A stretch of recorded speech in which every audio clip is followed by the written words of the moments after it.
Hi guys, good morning one and all. This is your Prashansa. Today we are going to learn a beautiful topic. The topic is one of the best and important topic for our all competitive examination like DSC and SSC and SI Constable, UPSC and Gram Sachival, all the competitive. And part of speech లేనిదే competitive exam లేదు అన్న భావం కూడా మనం చూస్తుంటాం exam హాల్లో.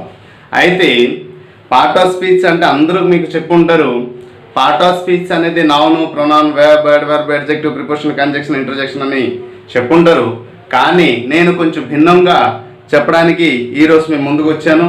So this is your watching Prashant sir video English, Prashant sir with English. Okay, మరి ఈరోజు మనం ఒక కథ రూపంలో చెప్దాం. మీ ఏదైతే నేర్చుకోవాలని కుతూహలంగా ఉంటారో దానికి 100% నేను పర్ఫెక్ట్ క్లాస్ అయితే ఇక్కడ ఇవ్వబోతున్నాను. సో కాబట్టి దయించి ఒక అందమైన కథ రూపంలో చెప్దాం. ఈ ప్రపంచం సృష్టించిన భగవంతుడే, ఈ సృష్టించిన భగవంతుడు చాలా అందంగా సృష్టించాడు. అయితే ఈ అందమైన సృష్టిలో ఒక అద్భుతమైన దేశం సృష్టించారు. అదే మీ దేశం, నా దేశం, మనందరి దేశం భారతదేశం. Salute your motherland. ఎందుకంటే ప్రపంచానికి ఎన్నో గొప్ప విషయాలు నేర్పినటువంటి, గొప్ప అంటే వెలుగు అయినటువంటి, ఉజ్వలమైనటువంటి కాంతిని, జ్ఞానాన్ని బోధించినటువంటి దేశం ఏదైతే ఉందో భారతదేశమే.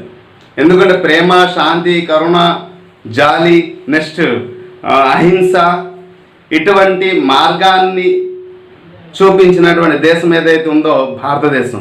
మరి అటువంటి దేశంలో కుటుంబం అనేది ఒక గొప్ప ఎథిక్స్తో కూడినటువంటి దేశం మనది.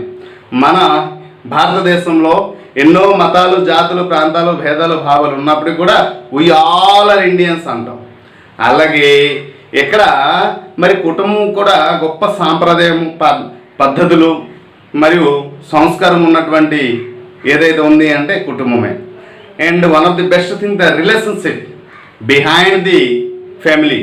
ఈ కుటుంబం లోపల ఉన్నటువంటి రిలేషన్షిప్, సంబంధం, రక్త సంబంధం ఏదైతే ఉందో చాలా గొప్పది. కరుణ, ప్రేమ, త్యాగం, జాలి ఇటువంటి గుణాలని నేర్పినటువంటిది ఏదైనా ఉంది అంటే అది కుటుంబమే. సో కుటుంబంలో కొంతమంది, కుటుంబం అంటే ఎవరు అంటాం? తల్లి, తండ్రి మరియు తన పిల్లలు అందరితో పాటు కలిసిమెలిసి ఉన్న వారినే కుటుంబం. అయితే చిన్న family, small family and joint family, 2 types of family. అయితే ఏదైనా ఫ్యామిలీ, ఒక ఫ్యామిలీ గురించి మనం మాట్లాడదాం. అయితే నేను ఈ కథ ఒక ఫ్యామిలీ రూపంలో మీకు ముందుకు ఉంచడానికి ఈరోజు వచ్చాను. అయితే ఏంటి ఆ కథ? ఈ ప్రపంచం అనేది ఒక అందమైన ప్రపంచం అని చెప్పడం జరిగింది.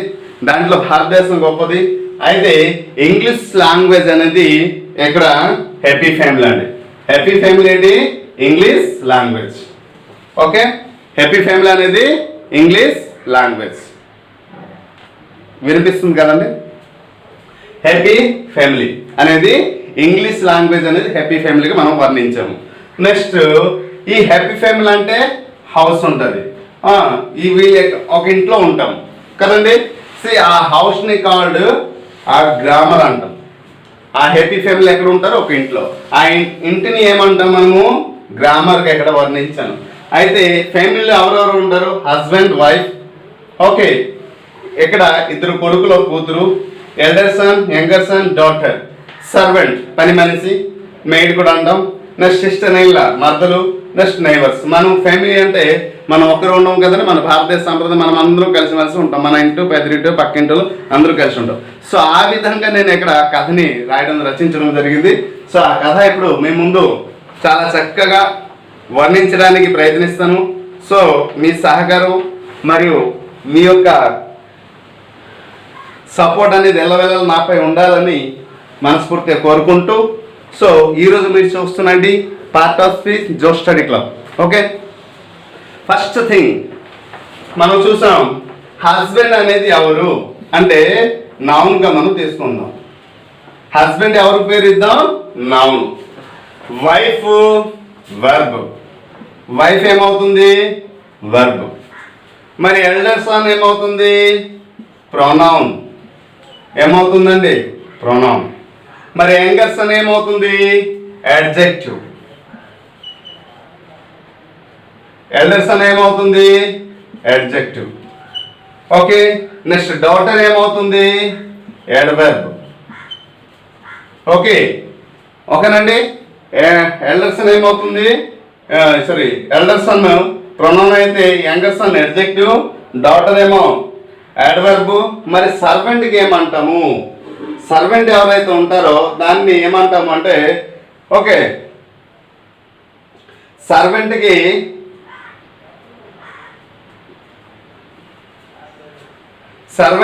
మనం అంటాము, సర్వెంట్కి మనం ఇంట్రొడక్షన్ అంటాం.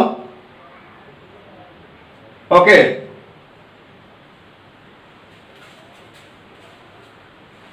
అంటే ఓకే, ఎలాగ రాస్తే మీకు క్లియర్గా అర్థమైపోద్ది. Interjection sister in law preposition అండి.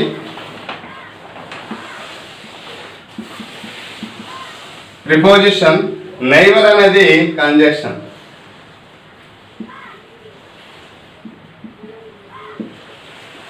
ఓకే అండి. ఇవి క్యారెక్టర్స్ మీకు చెప్పడం జరిగింది. క్యారెక్టర్స్ ఇవి చెప్పడం జరిగింది. ఇప్పుడు కథలోనికి వద్దాం. అయితే ఇటింగ్ who is the head of the family అంటే అందరికీ తెలిసిందే, father is the head of the family అంటాం కదండి. అంటే హస్బెండ్ అంట, ఆ ఇంటికి ఉన్నటువంటి హస్బెండ్ ఏమవుతారంటే నౌన్.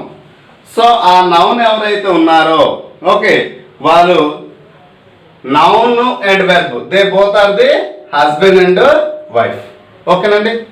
వీళ్ళు పెళ్లి చేసుకున్న తర్వాత వీళ్ళకి 3 పిల్లలు పుట్టారు. సో 2 కొడుకులు 1 కూతురు.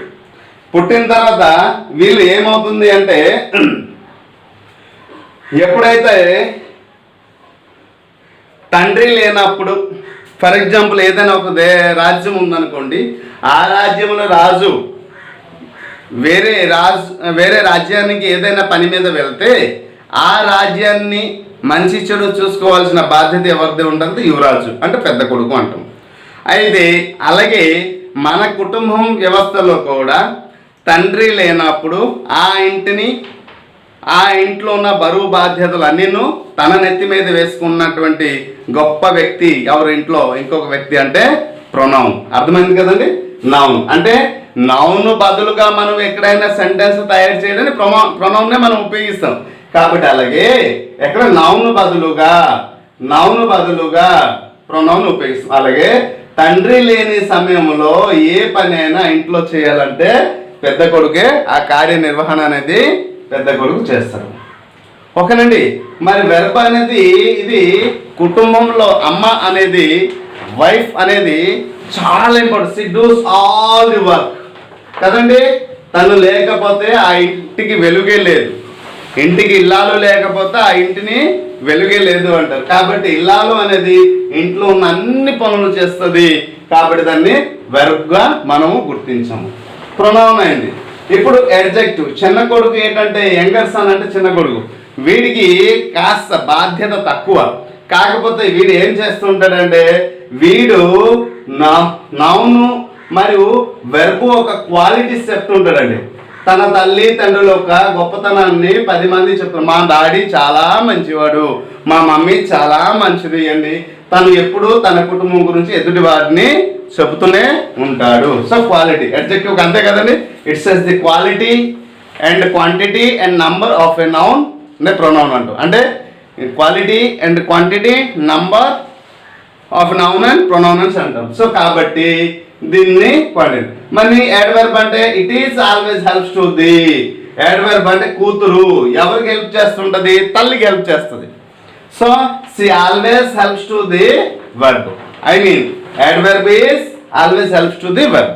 అంటే ఇంట్లో పనులన్నీ చేసేటప్పుడు కూతురు తల్లి చేసే అన్ని పనులలో సగం పని చేయడానికి, అంటే చేసే ప్రతి ఒక్క పనిలో తన వంతు తను సహాయం అందిస్తుంటది. ఎవరికి?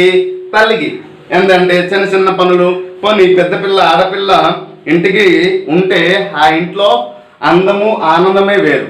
కాబట్టి ప్రతి ఇంట్లో ఆడపిల్ల ఉండే తీరాలి. ఉంటేని ఆ ఇంట్లో ప్రేమ, అభిమానము, స్నేహము మరియు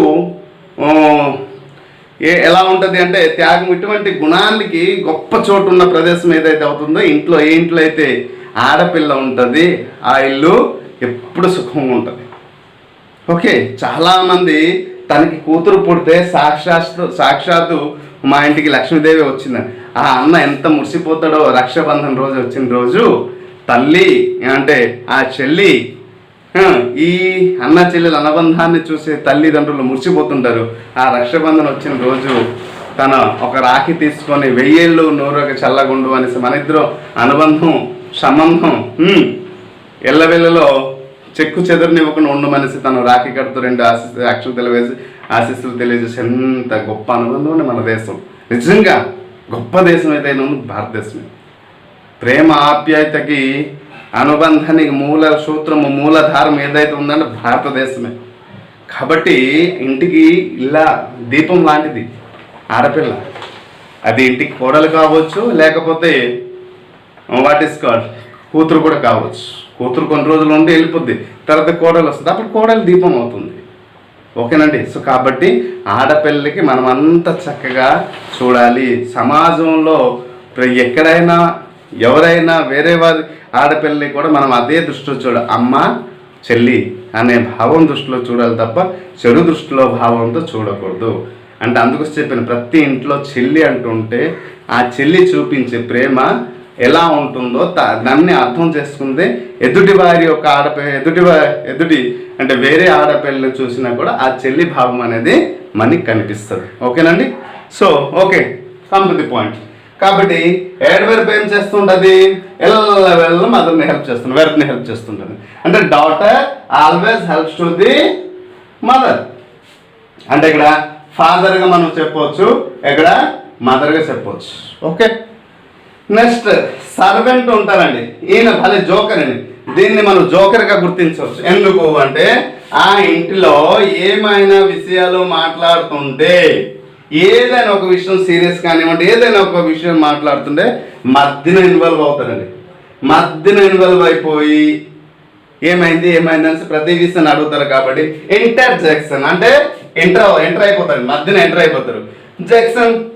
ఇంటర్జెక్షన్. ఈ ఇంటర్జెక్షన్ లో ఏమవుతుంది అంటే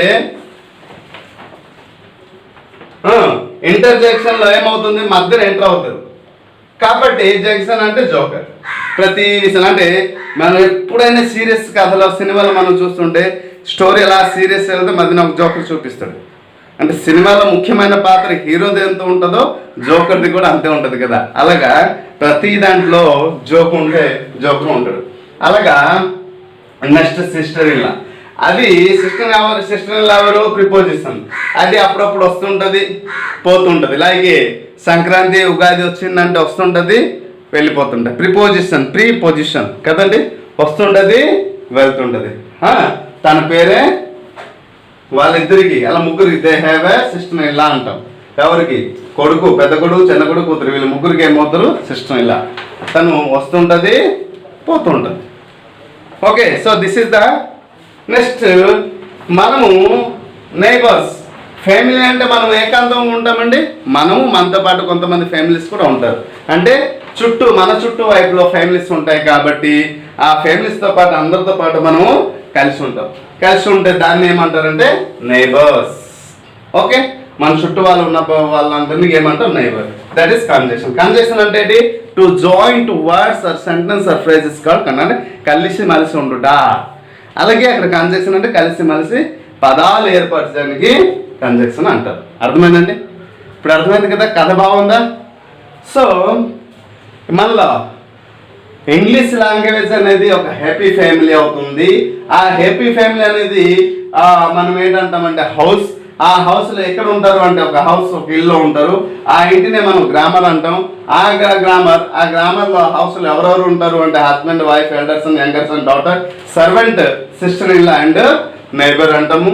సో దాన్ని గ్రామర్ రూపంలో మనం వర్ణిస్తుంటే ఇక్కడ హౌస్ వర్ణి రూపంలో నేను వర్ణించను. ఇక్కడ గ్రామర్ లోపల అయితే హస్బెండ్ అయితే ఫాదర్ అంటే నౌన్ అవుతుంది, మదర్ వైఫ్ వెర్బ్ అవుతుంది, ఎల్డర్ సన్ ప్రొనౌన్ అవుతాడు, యంగర్ సన్ చిన్న కొడుకు ఎడ్జెక్టివ్ అవుతాడు, డాటర్ అడ్వర్బ్ అవుతుంది, సర్వెంట్ ఇంటర్జెక్షన్ అవుతుంది, నెక్స్ట్ సిస్టర్ ఇలా ప్రిపోజిషన్ అవుతుంది, నైబర్ కంజెక్షన్ అవుతుంది కదా.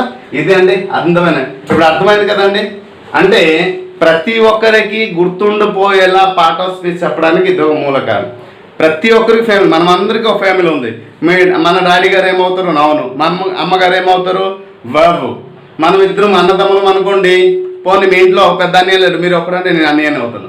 పోనీ మీ ఇంట్లో మీరు పెద్ద కొడుకు చిన్న కొడుకు లేడంటే నేను చిన్న కొడుకుని అవుతాను, చెల్లి. కాబట్టి పెద్ద కొడుకు ఏమవుతున్నారు ప్రొనౌన్, చిన్న కొడుకు అంటే మీరు ప్రొనౌన్ అయితే నేను అడ్జెక్టివ్, మీరు అడ్జెక్టివ్ అయితే నేను ప్రొనౌన్ అవుతాను. మన ఇద్దరికి ఒక చెల్లెలు ఉంది, సో తను అడ్వర్బ్ అవుతుంది. మన ఇంట్లో ఒక సర్వెంట్ ఉంటాడు, ఆడు జోకర్ సర్వెంట్, సో ఆ సర్వెంట్ ఇంటర్జెక్షన్. సో మనందరికి ఒక మరదలు ఉంది, మన మేనత్త కూతురు ఎవరు మరదలు, దాన్ని ప్రిపోజిషన్ అప్పుడప్పుడు వస్తుంటుంది వెళ్ళిపోతుంటుంది. సంక్రాంతి ఉగాది వచ్చేటప్పుడు తను వస్తుంటుంది. మనమందరం ఎవరితో కలిసి మనిషి ఉంటాం, మనమందరము చుట్టాల బంధువులతో చుట్టుపక్కల ఉన్న వారితో కలిసి మనిషి ఉంటాం. కాబట్టి దాన్ని ఏమంటారంటే కంజంక్షన్. ఇప్పుడు అర్థమైంది కదండి, క్లియర్ నా స్టోరీ బాగుంది కదా. సో స్టోరీ బాగుంటే మీరు వీడియో చూసిన తర్వాత దయవుంచి కామెంట్ బాక్స్లో తెలియపరచండి. Okay guys, once again it's my number 89 ఇక్కడ రాస్తున్నాను. మన మీరు జోష్ స్టడీ క్లబ్ డైరెక్టర్తో కూడా మాట్లాడండి.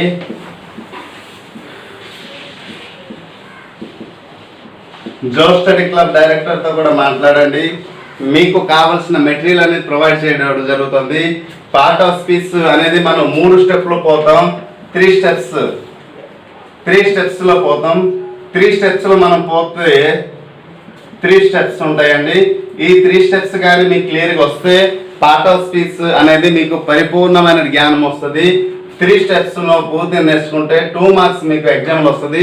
ఈ 2 మార్క్స్ మీరు నన్ను నిజాయితీగా నాకు నమ్మితే, నా పైన నమ్మకం ఉంచితే, నిజాయితీగా మీరు క్లాస్ స్కిప్ చేయకుండా క్విట్ చేయకుండా రెగ్యులర్గా ఈ క్లాస్ చూస్తే పార్ట్ ఆఫ్ స్పీచ్ 2 మార్క్స్ మీ చేతిలో ఉంటుంది.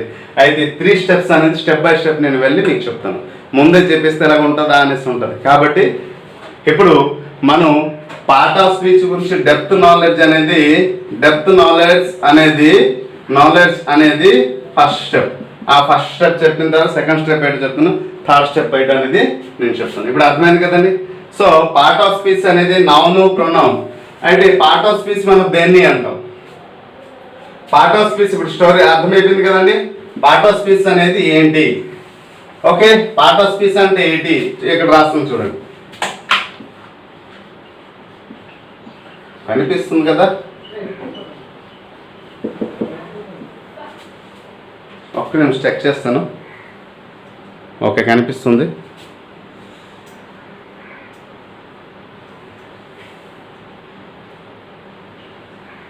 కనిపిస్తుంది కదండి.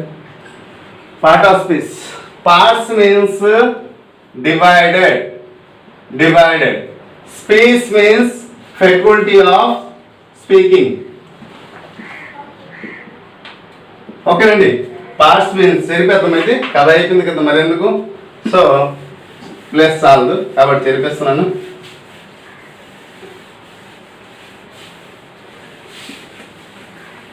పార్ట్ ఆఫ్ స్పీచ్ చాలా మంది చెప్పుంటారు. పార్ట్ ఆఫ్ స్పీచ్ అంటే noun pronoun verb adverb adjective preposition conjunction interjection అని చెప్పుంటారు. నేనైతే 100% చెప్తున్నాను, పార్ట్ ఆఫ్ స్పీచ్ అంటే అది కాదు. గుర్తుంచుకోండి మిత్రులారా, dear friends and learners, those who are watching videos of Josh Study Club, it is my sure challenge. Part of speech అంటే అది కాదు. మీకు చాలా మంది టీచర్స్ చెప్పుకుంటారు, చాలా వీడియోస్ చూసుకుంటారు, కానీ పార్ట్ ఆఫ్ స్పీచ్ అంటే అది కాదు. ఎందుకు సార్ అలా, this is my challenge also. అయితే ఎందుకు అనేసి అంటే part of speech and parts అంటే డివైడెడ్ అంటే భాగాలు, స్పీచ్ అంటే ఫెకల్టీ ఆఫ్ స్పీకింగ్ అని చెప్పాను.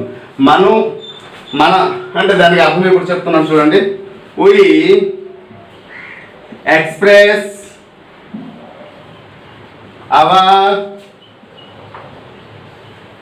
we express our thoughts in different kinds.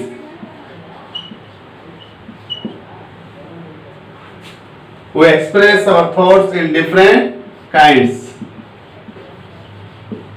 They are called part of speech. They are called parts of speech.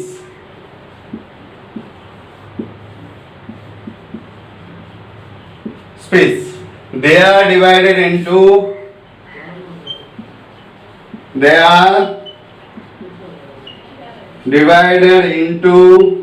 8 kinds. ఇదండి పార్ట్ ఆఫ్ స్పీచ్ అంటే. Noun, pronoun, verb, adverb, adjective, preposition, conjunction అనేది వాటి యొక్క kinds అంటే రూపాలు. ఓకేనండి, రకాలు అంటాం. మరి కైండ్స్ అంటే we express our thoughts in different kinds. మన మనసులో ఉన్న భావాల్ని వాక్యం రూపంలో వ్యక్తం చేయడానికి, మన మనసులో ఉన్న భావాన్ని వ్యక్తం చేసే అనేక విధాలుగా వ్యక్తం చేస్తుంటాం. ఆ వ్యక్తం చేసే దానినే భాష మరియు భాగములు అంటారు. భాష, భాగములు. దీన్ని పార్ట్స్ అంటే భాగములు, స్పీచ్ అంటే భాష అంటారు తెలుగులో కదండి. కాబట్టి నేను ముందే చెప్తున్నా, మన మనసులో ఉన్న భావాలు అనేక రూపాలు ఉంటాయి. ఫర్ ఎగ్జాంపుల్, నేను ఒక ఎగ్జాంపుల్ ఇస్తున్నాను. ఇక్కడ రాస్తాను.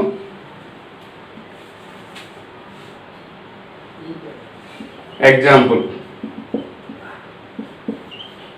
Rama is a son of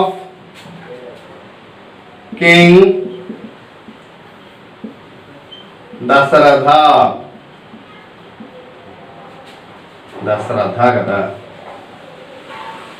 Dasharatha, comma, who is a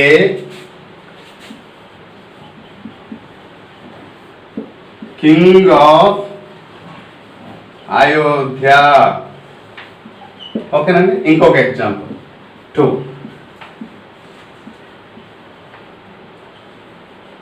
Prabhas is a handsome hero in the whole cine industry.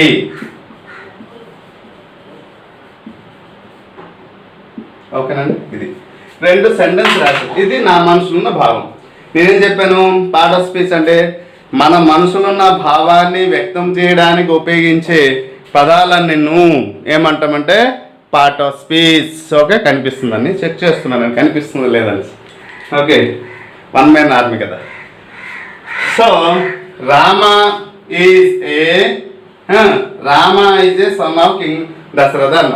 Rama అనేది 1 2 3 4 5 6 7 8 9 10 11 12 13 టోటల్ ఎన్ని పదాలు ఉన్నాయని 13 words. Prabhas is a 1 2 3 4 5 6 7 8 9 10 words ఉన్నాయి. ఈ 10 వర్డ్స్ 13 వర్డ్స్ అంతా కలిపి ఒక సెంటెన్స్ అన్నాం. ఈ 10 వర్డ్స్ కలిపి ఒక సెంటెన్స్ అన్నాం. అయితే మీరు ఏ పుస్తకం తీయండి, అది ఫిజిక్స్ కావచ్చు, బోటనీ కావచ్చు, జువాలజీ కావచ్చు, కెమిస్ట్రీ కావచ్చు, ఇంగ్లీష్ కావచ్చు, ఏదైనా స్టోరీ పదాలు ఏదైనా తీయండి, అన్ని పదాలు కూడా పార్ట్ ఆఫ్ స్పీచ్తో పాటే ఉంటుంది. పార్ట్ ఆఫ్ స్పీచ్ లేని పదం అంటూ ఏమీ లేదు, పార్ట్ ఆఫ్ స్పీచ్ లేని సెంటెన్స్ అంటూ ఏమీ లేదు, పార్ట్ ఆఫ్ స్పీచ్ లేనిది ఏమి లేదు. ఓకే, సింపుల్గా చెప్పేసా. పార్ట్ ఆఫ్ లేనిది భగవంతుడు లేనిదే సృష్టి లేదు. మరి భగవంతుడు ఉన్నారా? ఉన్నాడు, లేకపోతే సృష్టి ఎలాగ ఉంది అంటాం కదా. అలాగే పార్ట్ ఆఫ్ స్పీచ్ కూడా అంత ఇంపార్టెంట్ ఇంగ్లీష్కి. చూద్దాం మరి పార్ట్ ఆఫ్ స్పీచ్ అని చెప్పిన 13 వర్డ్స్ ఎందుకు ఈ సెంటెన్స్లో మీకు ఎక్స్ప్లెయిన్ చేస్తాను. రామ అనేది నౌను, ఈజ్ అనేది వెర్బ్, హెల్పింగ్ వెర్బ్లో కైండ్ కాబట్టి వెర్బ్ కింద వస్తుంది. ఈజ్ అనేది అడ్జెక్టివ్, సారీ ఏ అనేది అడ్జెక్టివ్, ఈజ్ అనేది వెర్బ్ అయింది. సాన్ అనేది నౌను, ఆఫ్ అనేది ప్రిపోజిషన్. ఓకే, కింగ్ అనేది నౌన్, దసరా అనేది నౌన్, హూ అనేది రిలేటివ్ ప్రొనౌన్ అవుతుంది, ఈజ్ అనేది వెర్బ్, ప్లస్ ఏ అనేది అడ్జెక్టివ్, నెక్స్ట్ కింగ్ అనేది నౌన్, ఆఫ్ అనేది ప్రిపోజిషన్, అయోధ్య అనేది నౌన్. చూసారు సెంటెన్స్ అన్ని వాటిని పార్ట్ ఆఫ్ స్పీచ్ నేను రాసిస్తాను. ప్రభాస్ అనేది నౌన్, ఓకే, ఈజ్ అనేది వెర్బ్, ఏ అనేది అడ్జెక్టివ్, హ్యాండ్సమ్ అనేది క్వాలిటీ గురించి చెప్తుంది కాబట్టి అడ్జెక్టివ్, ఓకే, హీరో కాబట్టి నౌను, ఇన్ అనేది ప్రిపోజిషన్, దా అనేది అడ్జెక్టివ్, హూజ్ అనేది ద హోల్ మొత్తాన్ని సూచిస్తుంది కాబట్టి అడ్జెక్టివ్, సైన్ అనేది నౌను, ఓకే, యాడ్వర్బ్ వస్తుంది, sorry adverb, next noun, next industry కూడా నౌన్. అయితే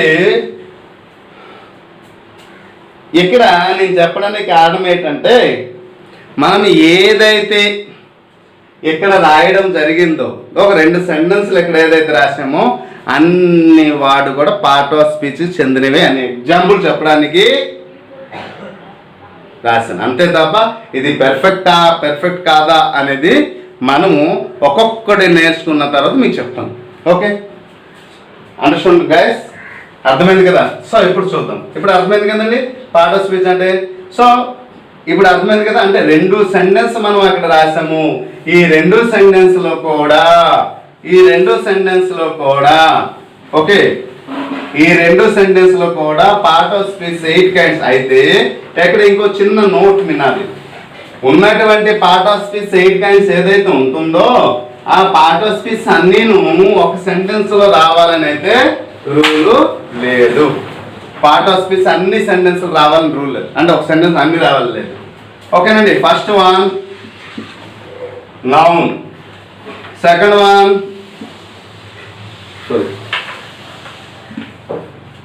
one pronoun, third one verb, fourth one adverb, fifth one adjective. Okay, adjective. Next, sixth one preposition, seventh one conjunction, eighth one interjection.